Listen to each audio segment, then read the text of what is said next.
itu. Maka sesungguhnya ketika kita membicarakan orang lain, ketika orang lain itu tidak ada, jikalau yang kita bicarakan itu tidak benar, itu namanya fitnah. Jikalau yang kita bicarakan itu adalah aibnya dan benar, itu namanya berghibah.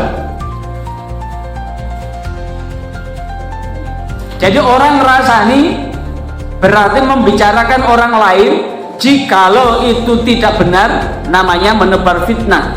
Padahal al-fitnatu asyaddu minal qatl, bahwa fitnah itu lebih kejam daripada pembunuhan. Jikalau benar, namanya berghibah. Padahal orang yang suka ghibah, maka ketika walaupun benar yang Assalamualaikum warahmatullahi wabarakatuh. Salam jumpa dengan Suluh Berkah Channel. Kali ini menggali semangat berhalal bihalal dari warga perumahan Gria Permata Hijau RT 1 RW 3 Wedoro Klurak Candi. Bagi Anda yang baru bergabung dengan channel ini, jangan lupa subscribe, like, share, dan komen untuk keberlanjutan dari tali silaturahim kita. Selamat menyimak dan menyaksikan.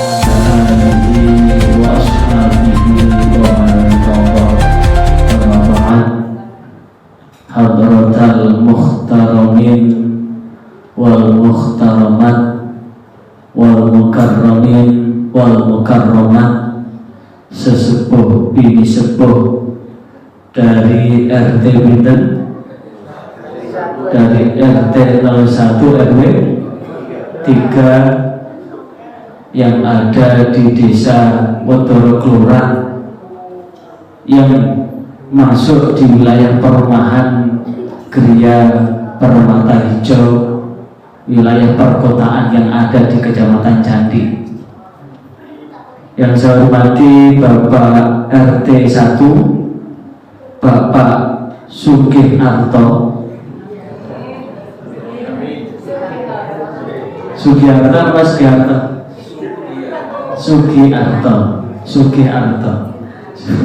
Bapak Sugiharto segenap takmir musola apa nih? Musola Arum, hadirin hadirat yang berbahagia. Hari ini kita sudah masuk malam 13. Barangkali di antara Bapak Ibu yang belum sempat berpuasa Syawal masih ada kesempatan, karena Rasulullah sendiri menegaskan siapa yang sholat, siapa yang puasa Ramadan yang kemudian diikuti 6 hari dari bulan Syawal, maka dirinya seperti puasa 1 tahun, kasomidahar, seperti puasa setahun. Dan besok tanggal 13 adalah waktu yang betul-betul disunahkan untuk berpuasa Ayyamul Bid atau Ayyamul Abyad, hari-hari putih, hari-hari di mana bulan ini menuju ke bulan purnama. Yang ini adalah merupakan puasa yang disyariatkan kepada Nabi Nuh hingga Nabi Muhammad sebelum Allah menurunkan perintah puasa Ramadan. Maka puasa Yaumul Bid ini pernah menjadi puasa wajib bagi Rasulullah, dan puasa ini adalah puasa yang tidak pernah ditinggalkan oleh nabi-nabi Allah, rasul-rasul Allah. Barangkali di antara jamaah musola Arum yang belum berkesempatan, niat aja, saya niat puasa Syawal di Yaumul Bid, atau nawaitu soma min Syawal fi Ayyamul Bid, di hari-hari putih, yang dengan harapan bahwa ini adalah betul-betul mampu menjernihkan batin kita. Sekali lagi, salah satu fadilah dari puasa Yaumul Bid itu adalah menjernihkan batin kita, menjernihkan hati kita, dan membeningkan pikiran kita. Kenapa? Tatkala hati sudah keruh, pikiran sudah kotor, maka sungguh ini akan sangat mudah sekali terkena bisik-bisik setan. Tadi sudah diingatkan sama ibu siapa tadi? Ibu Siti Fatimah. Sudah mengingatkan, kalau tidak salah tadi adalah Al-Quran Surah An-Nur ayat 21. Ya ayyuhalladzina amanu la tattabi'u khutuwatis syaitan. Hai orang-orang yang beriman, janganlah engkau ikuti langkah-langkah setan. Wa may yattabi' khutuwatis syaitan, barang siapa yang mengikuti langkah-langkah setan, fa innahu, maka sesungguhnya setan itu ya'muru, memerintahkan bil fahsya, berbuat keji, wal mungkar. Berbuat keji itu ada hubungannya dengan hal-hal yang bersifat biologis, pornografi dan porno aksi. Wal mungkar adalah kemungkaran yang bersifat fisik. Dan setan itu tidak pernah rela jikalau manusia itu rukun. Setan itu tidak pernah senang jikalau ada orang bahagia. Setan pun tidak senang jikalau ada orang guyup. Bawaannya setan itu adalah suka menjadi api yang memercikkan api permusuhan. Maka jikalau ada orang yang kesana kemari bawaannya adalah suka adu domba, bawaannya suka mencerai-berai, bawaannya adalah suka mengurai, suka ngeruweti sesuatu yang sudah terurai, ibarat benang sudah dipintal, diudal-udal lagi sehingga benang menjadi ruwet kembali, maka sungguh itu adalah orang-orang yang mengikuti setan. Maka sungguh manusia ini adalah makhluk Allah yang paling istimewa di hadapan Allah. Jikalau manusia ini betul-betul membersihkan dirinya, jikalau manusia ini betul-betul bagus perilakunya, tutur katanya, yang tidak menyakiti orang, yang adem banget, yang suka menolong, maka orang pun akan mengatakan bahwa orang itu seperti malaikat, dewa penolong. Paling tidak ada orang yang suka ringan tangan, yang ramah betul, yang kemudian tidak pernah membuat orang lain sakit, selalu hadir terhadap kesusahan orang lain. Maka saking terima kasihnya, orang pun akan menyebut bahwa orang itu bagaikan malaikat. Tapi jikalau kemudian orang ini kesana kemari, suka merugikan, bikin orang resah, gelisah, maka orang pun akan mengatakan wong kok koyok, wong kok koyok. Maka inilah yang sesungguhnya di bulan Syawal. Syawal ini yang berarti adalah meningkat. Dari kata syala meningkat, Syawal adalah peningkatan. Maka bulan Syawal adalah bulan peningkatan. Kenapa? Karena bulan Syawal itu pasti jatuhnya setelah Ramadan. Ramadan itu artinya membakar. Bulan Ramadan adalah bulan di mana kita membakar nafsu kita, membakar perilaku-perilaku yang tidak baik di dalam diri kita, yang kemudian kita melatih dari tanggal 1 sampai tanggal terakhir bulan Ramadan, betul-betul kita lembutkan. Kenapa? Jangankan sesuatu yang tidak baik, Jangankan sesuatu yang haram, jangankan sesuatu yang syubhat, yang halal pun jikalau belum waktunya, kita pun kalaupun toh ada makanan atau minuman walaupun itu halal, kalau belum waktunya maghrib, kita tidak akan memakan makanan itu, pun tidak akan meminum minuman itu. Kita pun dari subuh sampai maghrib betul-betul jaga mulut, jaga hati, dan kendalikan diri. Jaga mulut, berhenti untuk ngomong yang tidak baik. Jaga hati, betul-betul hati ini kita pergunakan untuk memikirkan Allah. Kendalikan diri, mampu mengendalikan diri, mengendalikan nafsu kita.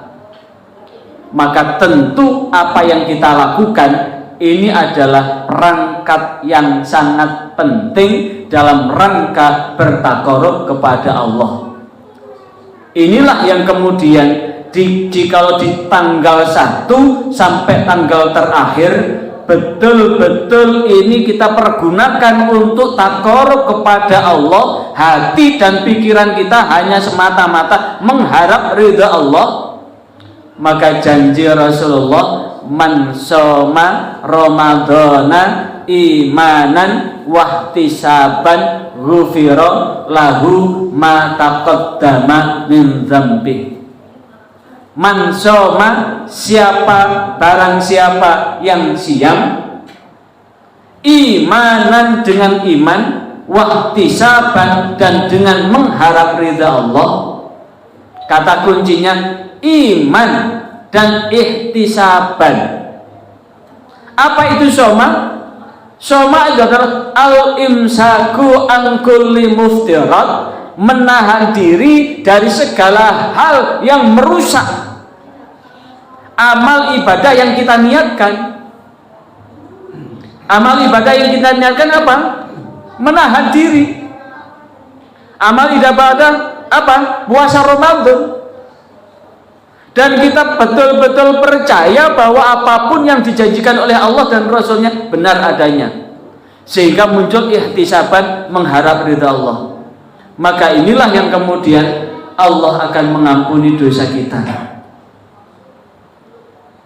Ghufira, diampuni nyalah, ma taqaddama, apa yang sudah terlampaui, min dzambihi, dari dosanya. Maka diampuni dari apa yang sudah terlampaui dari dosa-dosanya. Maka inilah yang kemudian jika kita asah terus menerus, maka inilah akan menimbulkan kelembutan hati. Bukan hanya kelembutan hati, wong puasa ini sebetulnya amalan-amalan yang menumbuhkan sifat empati dan simpati kepada orang-orang yang miskin. Karena apa? Orang miskin ini, kalau kemudian apa itu miskin? Orang yang punya pekerjaan namun penghasilannya tidak mampu mencukupi kebutuhan pokoknya, sehingga apa? Untuk sekedar bisa makan harus kerja keras, itu pun tidak lebih. Jika tidak kerja maka jelas tidak bisa makan. Maka inilah yang kemudian akan membimbing kita untuk menjaga kelembutan hati. Dan bukan hanya itu, jikalau kemudian kita lakukan terus menerus, maka inilah yang akan menjadi penyerta untuk apa? Menuju pengampunan Allah. Tapi tentu pengampunan demi pengampunan itu adalah yang ada hubungannya dengan hak-hak Allah. Kita sudah diampuni oleh Allah, tapi pengampunan itu adalah ada hubungannya dengan hak-hak Allah. Kenapa? Dosa apapun yang kita lakukan yang ada hubungannya dengan hak-hak Allah itu akan diampuni oleh Allah. Tapi kalau kita berbanding, kalau kemudian kita berdosa sama Allah 70,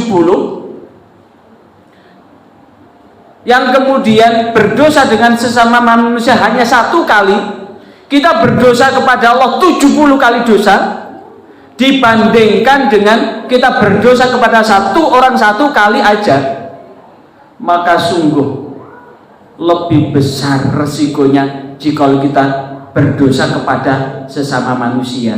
Kenapa? Jika kita berdosa kepada Allah, kita puasa yang sungguh-sungguh, betul-betul dari ujung rambut sampai ujung kaki diampuni oleh Allah. Bahkan saking diampuninya, kayauma waladatuhu ummuhu, seperti hari saat dia dilahirkan oleh ibunya. Kita berdosa dengan Allah, kita ambil wudhu, luruh. Kita berdosa kepada Allah, kita sholat zuhur, maka sholat zuhur kita akan menghapus dosa kita dari subuh sampai zuhur. Kita sholat asar akan menghapus dosa dari zuhur sampai asar. Kita sholat isya akan menghapus dosa kita dari asar. Kita sholat isya dari maghrib sampai isya. Begitu seterusnya. Sehingga jika 5 waktu ini kita kerjakan tanpa henti, maka Allah akan mengampuni seluruh dosa-dosa kita yang terdahulu. Wudhu pun akan menghapus dosa kita. Tapi ingat, ini hanya dosa yang ada kaitannya dengan dosa kepada Allah. Lantas bagaimana dengan dosa yang ada hubungannya dengan manusia? Maka inilah Allah mengingatkan kita semua, duribat alaihimul dhillatu aynama thuqifu illa bihablin minallah wa hablin minan nas. Maka akan ditimpakan kehinaan dimanapun engkau berada. Sekali lagi, manusia itu akan ditimpakan kehinaan dimanapun kita berada. Illa bihablin minallah, kecuali orang-orang yang menjaga, orang-orang yang menjaga tali agama Allah. Apa maknanya menjaga tali agama Allah? Bahwa Allah itu sudah ngasih aturan syariat, aturan ketentuan hidup. Jika aturan ketentuan hidup yang dari Allah ini betul-betul kita pegang, maka tentu kita akan bisa menghindarkan dari bujuk rayu setan. Karena fa'innahu ya'muru bil fahsya wal munkar, karena setan itu memerintahkan untuk berbuat keji dan munkar. Tapi ini belum cukup. Wahablin minan nas, orang soleh secara ritual, tapi ternyata dengan orang lain ini tidak bagus, maka justru orang ini nanti akan mendapatkan sisa lebih pedih. Karena secara otomatis jikalau soleh secara ritual, soleh kepada Allah, maka tentu akan diakhiri dengan soleh kepada sesama manusia. Dan itu disimbolkan dengan sholat kita. Sholat satu perbuatan yang diawali dengan takbiratul ihram dan diakhiri dengan salam. Antara takbir dan salam ada bacaan dan gerakan yang sudah dicontohkan oleh Rasulullah. Kalau dari takbir, berarti takbiratul ihram adalah takbir yang mengharamkan apapun ucapan dan gerakan di luar sholat. Misalkan, Assalamualaikum, seyu aku sek sholat, batal mboten? Padahal Allahu Akbar, moro-moro udan, le ibu sek sholat le, entah sono mbau-mbani kok le, batal mboten sholate? Batal. Atau enak Allahu Akbar, mari ngono ada orang goda, tak kaplok loh kamu, batal enggak? Batal. Sehingga bacaan dan gerakan itu udah dicontohkan oleh, artinya gerakan apapun di luar sholat, ucapan apapun di luar sholat haram untuk dilakukan. Jika dilakukan batal sholatnya. Tapi ternyata diakhiri dengan salam. Apa arti salam itu? Salam itu adalah Assalamualaikum, salam sejahtera buat kamu semua. Berarti keselamatan akan senantiasa aku janjikan diriku ini kepada kamu semua untuk tidak saya aniaya. Jadi assalamualaikum itu sebetulnya janji dalam jiwa kita untuk tidak akan menyakiti siapapun. Berarti ketika kita selesai sholat, kita akan berjanji tidak akan menyakiti siapapun. Apakah dengan lidah kita, apakah dengan hidung kita, apakah dengan mata kita, apakah dengan tangan kita, kaki kita, anggota tubuh kita berjanji tidak akan menyakiti mereka. Salam ke kanan itu akan berjanji pada orang yang di hadapan kita dan sebelah kanan kita. Salam ke kiri adalah orang yang sebelah kiri dan belakang kita. Sehingga 360 derajat dimanapun kita berada, kita berjanji tidak akan menyakiti siapapun. Kita akan menebar damai pada siapapun, tanpa membedakan suku, agama, ras, warna kulit, dan apapun kapasitasnya. Apakah orang yang kaya unlimited atau yang miskin unlimited, semua akan diperlakukan sama. Karena inna akramakum indallahi atqakum. Orang yang mulia di hadapan Allah adalah orang yang paling bertakwa kepada Allah. Bukan hanya itu, mendoakan warahmatullah. Mudah-mudahan Allah memberikan rahmat kepada siapa? Siapapun yang kita temui, wabarakatuh, dan mendoakan orang-orang yang ada di sekitar kita untuk mendapatkan keberkahan. Apa itu keberkahan? Ziyadatul birri, bertambahnya kebajikan, wal khair, dan kebaikan. Ziyadatus sakinah, bertambahnya ketenangan, was sa'adah, dan kebahagiaan. Dan senantiasa mendoakan kebaikan, kebajikan, ketenangan, dan kebahagiaan kepada siapapun. Nah, ini jikalau kemudian ternyata sholatnya tidak pernah ditinggalkan sampai batu gosong, dengkule kapalen, sikile, dan tidak pernah meninggalkan sholat. Jangankan yang wajib, yang sunnah pun tidak pernah ditinggalkan. Puasa pun tidak pernah ditinggalkan. Jangankan puasa wajib, puasa sunnah pun tidak pernah ditinggalkan. Zakat pun selalu ditunaikan. Tapi ternyata tidak baik terhadap sesama. Inilah yang kemudian disebutkan oleh Rasulullah dalam hadis yang diriwayatkan oleh Imam Muslim. Satu ketika Rasulullah bertanya kepada sahabat, dan sahabat yang meriwayatkan ini adalah Abu Hurairah. Hadis ini ada di dalam Sahih Muslim. Rasulullah bertanya kepada sahabat, "Atadrun mal muflis?" Tahukah kalian semua mal muflis, apa yang dimaksud dengan orang yang bangkrut itu? Maka sahabat menjawab, al muflisu fina, orang yang bangkrut di antara kami ini, di antara kula panjenengan ini loh, yang dikatakan orang bangkrut di antara kami ini, kata sahabat, malla dirhama, orang yang tidak punya duit, wala mata, orang yang tidak punya harta benda. Itu jawabannya sahabat. Tapi Rasulullah meralat jawaban sahabat itu dengan jawaban, innal muflisa min ummati, sesungguhnya orang yang bangkrut dari umatku, mayyati yaumal qiyamah, adalah umatku yang kelak datang pada hari kiamat, bisolah, dengan pahala sholat, was siyam, dengan pahala puasa, was zakat, dan pahala zakat. Wayakti kot satama hadza, namun dia juga datang dengan ucapan yang suka menyakitkan.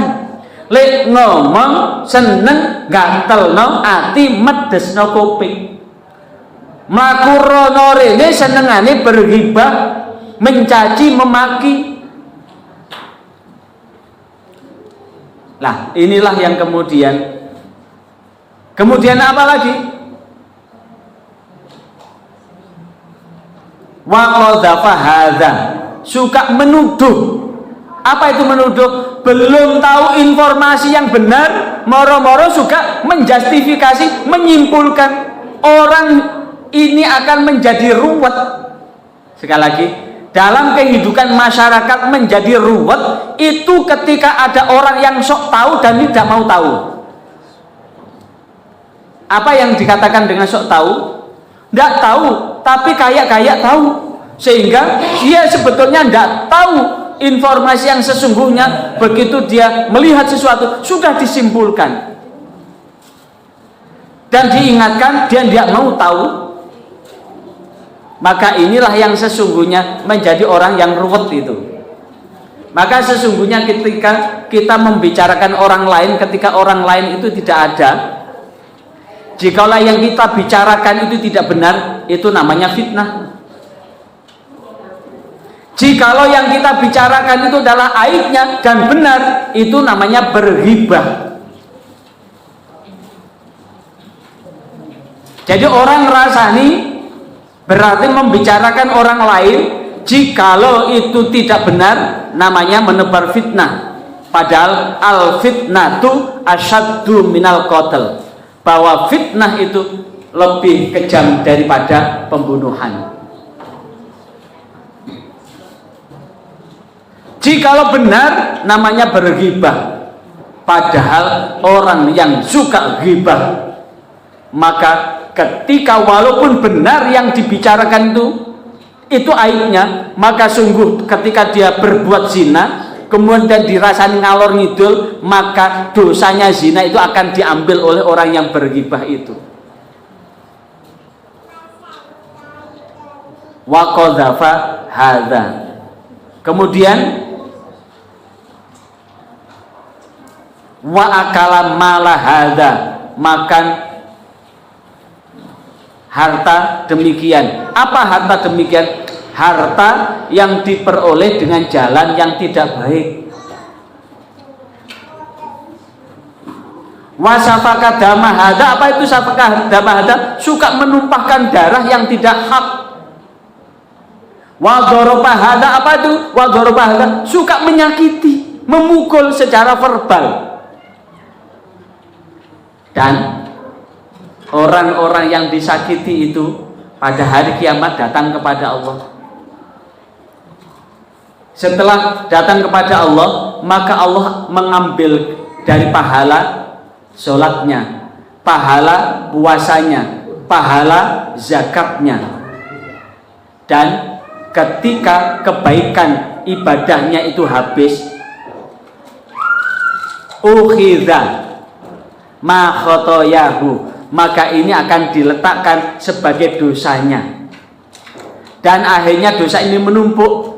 Tsumma turiha alaihi, maka kemudian dilemparkan atas itu. Tsumma turihat ilan nar, maka kemudian dia dilemparkan ke dalam neraka.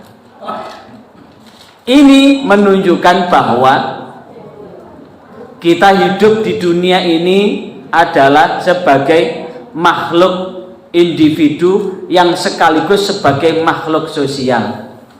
Andaikan bumi ini penghuninya kita seorang diri, sekali lagi, andaikan kita hidup di bumi ini, kita hidup seorang diri, maka siapa yang memiliki bumi itu adalah satu orang itu. Ketika ada dua orang, maka bumi adalah milik dua orang itu. Ketika orang banyak, maka kemudian supaya dia tidak terganggu dan dia nyaman, maka bumi ini dikapling, di kotak-kotak, sehingga ada namanya hak pinjam dan hak pakai. Hak pinjam dan hak pakai yang ketika kita sudah meninggalkan dunia ini, pasti bumi itu tidak akan kita bawa. Kita hanya akan tinggal di perut bumi dengan ukuran sebesar tubuh kita. Kalau betul kita punya rumah tidak mungkin rumah itu kemudian dilipat kemudian dibawakan. Kita punya uang, tidak mungkin uang itu dikubur bersama kita. Kita punya mobil, tidak mungkin mobil itu dijual dan uangnya dikubur dengan kita. Jangankan itu, andaikan kita ada sebuah cincin yang melingkar di jari kita itu pun akan diambil oleh orang yang hidup. Jangankan cincin, kita pakai baju begini pasti akan digunting, dilucuti, sehingga tidak ada sehelai benang pun yang menutupi tubuh kita. Dan kita hanya dibekali untuk laki-laki hanya 3 lembar kain putih, dan untuk perempuan 5 lembar kain putih, itu tok. Dan jikalau tidak ada kain, maka paling tidak yang ditutup hanya udel sampai dengkul tok, dikubur. Misalkan tidak ada kain, semuanya terbakar, maka minimal yang ditutup adalah dari udel sampai dengkul, habis itu dikubur. Dan itu yang kita bawa. Maka sungguh apapun usaha dan upaya kita, momentum di bulan Syawal ini, agar kita ini tidak termasuk orang-orang yang pailit, orang-orang yang bangkrut, maka sungguh apa yang kita upayakan adalah bagaimana kita ini sebagai makhluk individu yang punya hak, maka hak-hak kita ini akan terbatas dengan hak orang lain. Ketika terbatas dengan hak orang lain, inilah yang akan muncul kewajiban. Maka tentu berbicara tentang hak dan kewajiban, mana yang didulukan Pak RT kira-kira? Yang didulukan nuntut haknya atau melaksanakan kewajibannya Pak RT? Tentu yang didulukan adalah kewajiban. Jikalau seluruh warga RT 1 RW berapa?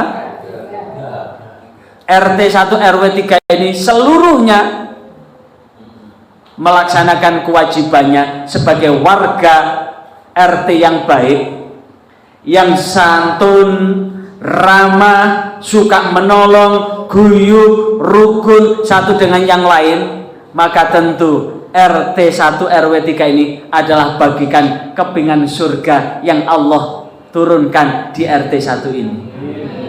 Tapi jikalau ada satu aja kesana kemari dodol omong, gula omong, dan tidak ada kecap yang nomor 1 kecuali dirinya. Padahal ketika orang ngecap dengan menunjuk orang, yang 1 itu tok yang ke orang, tapi yang 3 akan kembali pada dirinya. Berarti hati-hati dengan orang-orang yang suka menjelekkan orang di hadapan kita, maka kelak orang itu akan menjelekkan kita di hadapan orang lain. Sekali lagi, jikalau ada orang yang suka menjelek-jelekan orang, maka satu ketika dia akan menjelek-jelekan kita di hadapan orang lain, karena itu adalah karakter. Maka sungguh jikalau kita bisa mengambil hikmah dari bulan Ramadan dengan kata asyam, asyam adalah al-imsak, menahan diri, maka tidak ada pilihan, adalah tetap tambah dosisnya jamu jati kendi. Sekali lagi, untuk meningkatkan kerukunan antar warga, maka kita tambah dosis jamu jati kendi. Apa itu jamu jati kendi? Apa Bunda? Jamu jati kendi itu Bunda? Jamu itu singkatan jaga mulut. Gak gampang komentar, gak gampang ngecap, gak gampang ngolok-ngolok, gak gampang menghina.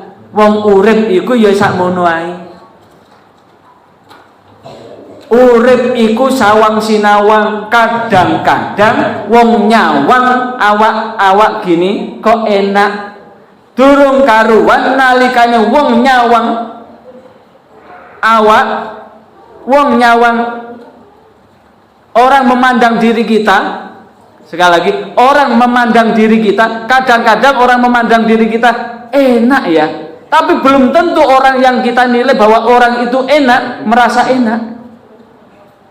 Begitu pula ketika kita melihat orang lain itu terlihat menderita, belum tentu dia menderita. Karena sesungguhnya Allah itu maha adil di dalam memberikan kenikmatan kepada hambanya. Dan orang yang paling nikmat adalah orang yang hatinya tenang, orang yang hatinya tidak kemerungsung, orang yang hatinya tidak gampang kemropok nalikane wong liya entuk nikmat. Misale walaupun ada salah satu dari warga itu setiap hari itu pasti ganti baju baru, setiap ada acara pasti ganti baju yang paling branded, dari jilbabnya sampai sandalnya itu pasti serasi dan setiap hari ganti. Sementara yang satu karena uangnya terbatas, limit banget, namanya baju itu namanya baju gantung kepuk. Awan sing dinggo iku ana penganten ujung kono sing digawe tetep iku, ana penganten nang tengah klambi sing digawe tetep iku, ana penganten nang wetan tetep iku. Kira-kira orang yang ganti baju itu merasa kok ana wong sing melarat sing koyo ngono yo. Nah, maka tentu ketika orang memandang bahwa orang itu dianggap orang yang sengsara, belum tentu sengsara. Bahkan ketika orang dengan properti yang banyak belum tentu bahagia. Karena Allah memberikan rasa nikmat itu hanya ada 3 perkara. Bagaimana diri kita kalau tidur bisa nyenyak, kalau makan bisa enak, tubuh kerasa kepenak. Tubuh ini tidak terasa sakit, itu nikmat. Ketika makan apapun tidak pantangan, nikmat. Ketika tidur kita tidak gelisah, nikmat. Nah, inilah yang disebut dengan keadilan Allah. Dan belum tentu orang yang uangnya banyak itu tidur bisa nyenyak, makan bisa enak. Karena apa? Mungkin makan ini pantangan, makan itu pantangan, makan ini pantangan, sehingga malah sengsara sendiri. Uang banyak tapi tidak bebas dibuat makan. Penyakit tumbuh satu persatu sehingga tidur pun terasa tidak enak. Maka kenyenyaan itu bisa kita lihat, dan itu adalah letak dari keadilan Allah terhadap nikmat itu. Karena itu pada kesempatan ini hal yang penting bagaimana kalau kemudian saat ini, detik ini, bahwa kita betul-betul berkeinginan untuk melebur dosa dan kesalahan kita. Karena apa? Barangkali ngomong sak ngomong sengak, pola sak pola ndamel gelone tiang, bikin kecewa orang. Maka hari ini kita komitmen setat ini kita untuk saling meminta dan memberi maaf, bersalam-salaman, laki-laki dengan laki-laki, perempuan dengan perempuan, dan masing-masing laki-laki dengan perempuan, perempuan dengan laki-laki. Sudah di ruang ini sudah menyatakan bahwa detik ini kita saling memaafkan, sehingga nanti ketika kapanpun sang malaikat maut mengambil nyawa kita, udah ini disaksikan bahwa misalkan nanti, loh yuk Siti masih nuntut Kang Ahmad, yuk Siti masih nuntut Kang Ahmad, lah sampean dhisik iku ngelokno aku, lha wong wis sepuro-sepurone nang Masjid Arum ngono lho, kok sik nuntut. Maka detik ini kita berjanji untuk saling meminta dan memberi maaf. Tapi kalau sudah meminta maaf, njaluk sepuro, ya aja gawe dosa maneh. Meneh di ati. Dan inilah yang kemudian mudah-mudahan dengan sekelumit ini Allah membimbing kita di jalan yang benar, yang kemudian mudah-mudahan Allah memberikan keselamatan buat hidup dan kehidupan kita fid dunya hasanah wa fil akhirati hasanah wa qina adzabannar. Al-Fatihah. A'udzu billahi minasyaitonir rajim. Bismillahirrahmanirrahim. Alhamdulillahirabbil alamin. Allahumma shalli wa sallim wa barik ala sayyidina Muhammad walhamdulillahirabbil alamin. Ya Allah ya Fatah, Wahidat yang maha membuka segala pintu rahmat, segala pintu kebaikan, segala pintu kebajikan dan keselamatan.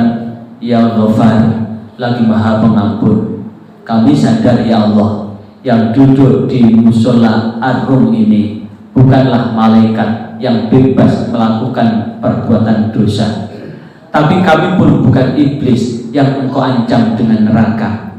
Tapi kami tetap sadar ya Allah, bahwa kami tetaplah manusia, man mahalul khata' wan nisyan, tempat orang salah dan lupa. Namun ketika kami salah ya Allah, berilah kami kemampuan untuk melapangkan dada kami, sehingga kami dengan sadar diri, sadar hati untuk meminta maaf atas kesalahan itu. Dan jauhkanlah ya Allah dari sifat pendendam, sehingga kami tidak akan mendendam siapapun yang berbuat salah kepada kami. Karena itulah di nuansa halal bihalal ini, bimbinglah kami untuk betul-betul meminta dihalalkan atas dosa dan kesalahan yang kami perbuat terhadap teman dan saudara kami serta keluarga kami. Sekaligus kami halalkan kesalahan yang dilakukan oleh keluarga kami, teman kami, kerabat kami, sahabat kami. Dan kami hari ini ya Allah berjanji akan mengawali dari titik nol, dari kebajikan apapun. Karena itulah ya Allah, kami sadar cepat atau lambat kami akan tinggalkan kehidupan ini, kami tinggalkan dunia ini, dan kami akan masuk ke alam barzah.